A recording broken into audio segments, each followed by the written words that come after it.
The government will continue to pursue its repeal.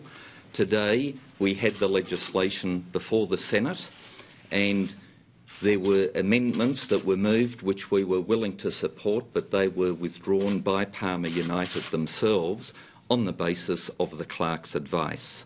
This was a technical issue which we believe can and will be overcome by the reintroduction of the legislation next week in the House of Representatives, and the government will seek to do everything it can to facilitate the passage of the repeal in a manner that will allow the Palmer United amendments to be moved in the House of Representatives and then come through to the Senate next week, so that by the end of next week, hopefully, this impost on Australians' cost of living and the job-destroying tax that it is, costing Australians $11 million a day as we speak, can be removed for all time.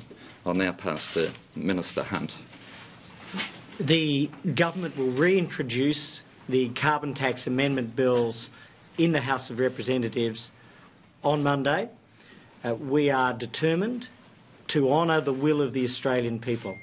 The Australian people voted to repeal the carbon tax, and they voted to repeal it for two primary reasons. It doesn't work, it's not achieving its goals, but it comes at an immense cost. More than that, of course, it came without an election mandate. We have an election mandate to reduce the cost of living for Australian families. Every day that the carbon tax remains in place, there is a power bill cost to Australians of $11 million. So the cost of delay is $11 million a day to Australian families and businesses. So we remain calmly, methodically determined to continue to proceed until the carbon tax is repealed. We believe that we share precisely the same goals as the Palmer United Party. We are pleased that 4 of the crossbench senators supported repeal today, and we are confident that we can work to ensure that on Monday not only is the legislation reintroduced and given swift passage to the House, but that any amendments which Mr Palmer had before the Senate through his Palmer United senators, which they withdrew on the advice of the clerks, can be introduced into the House with the support of the government. There's nothing calm or methodical about what happened in the Senate this morning. Now, you've just said that you hope this is passed next week. How confident are you that that can happen? And, Minister, what is this doing for all the markets, the uncertainty of what's been happening in Parliament today?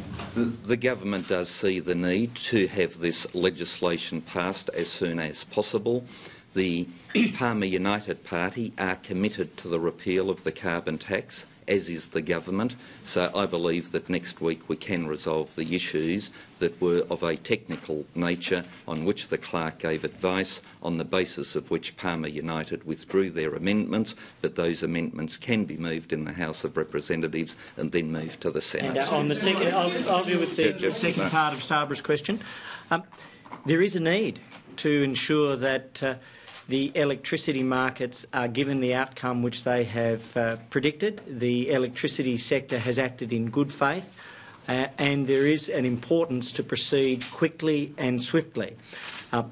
At the moment, every day is an $11 million cost in power bills to Australian families and businesses, but it is also important that the markets are given the certainty, and we are hopeful and we believe that it is necessary that these bills should be passed by the end of next week. Yesterday, or this morning rather, Mr Palmer accused the government of double-crossing him.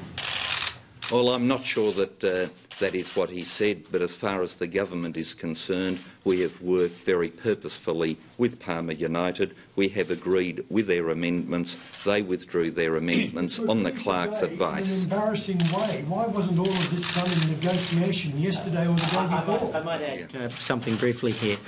During the course of the week, there have been 3 sets of amendments circulated by the Palmer United Party. We have supported and agreed with all. We were notified last night that the amendments which were circulated on Monday would be subject to further change by the party. We saw them for the first time at approximately 9:15 this morning. They had already been lodged with the clerk, and in good faith we gave consent and approval directly to the Palmer United senators to support them. Another version came forward, and we also gave support to the third version. So each of those three versions has been agreed upon, and subsequently the clerks have given advice that the final version, which the Palmer United Party wanted, was not constitutional. On their own volition, they withdrew it. Senator Lazarus made that point to the Senate. However, the amendments can be introduced, we're advised, in a way in the House which will be acceptable. So can you just explain, Minister, these amendments that you say you support? How will they be enforced, and does it mean that retailers like Coles and Woolies, who say today they won't pass on the savings of the carbon tax to consumers, and airlines who say they won't pass on the savings of the carbon tax to consumers, will be penalised heavily? Is that what your government's supporting?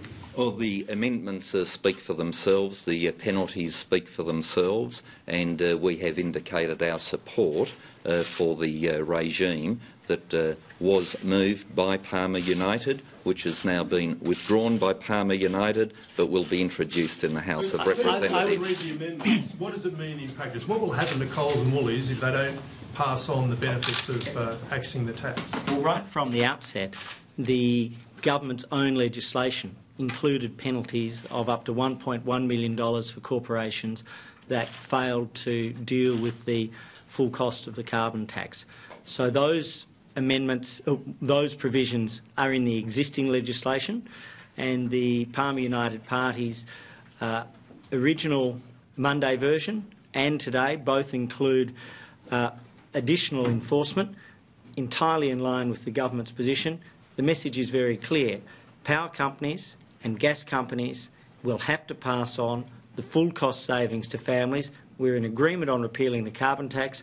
We're in agreement on ensuring that the full costs go back, and we're in agreement that the ACCC should have tough powers on this issue. Isn't it the case that the amendment put forward today only applies to power and gas companies? It doesn't have any bearing on retailers like Coles and Woolies, or have I misunderstood it? And can you please explain what it does that your legislation didn't already do? Look, I'll obviously let the Palmer United Party speak to their own amendments. From the government's perspective, we have always said we put in place a tough provision with strong powers for the ACCC. As I indicated to the House of Representatives on its most recent sitting day, we were happy to work with the crossbench to allow them to move additional safeguards, and their additional safeguards were essentially to ensure that the ACCC could call on companies for a statement and proof, and that they would require a statement in bills that the full cost was being passed through. Companies, only power and gas companies? Well, our situation was a general arrangement for the ACCC. The Palmer United Party's amendments have been on the table all week, and I'll refer you to them, and you can address them for themselves. These are their amendments, not ours. Look, we'll take one last question. We'll take one last question. On the basis that you're going to support these amendments, please tell us then, please explain to us which companies they apply to. Well, the Palmer amendments have all. The Palmer amendments are in addition to the government's general power, and they were focused on power, electricity and gas. All right, thanks a lot. Thanks a lot.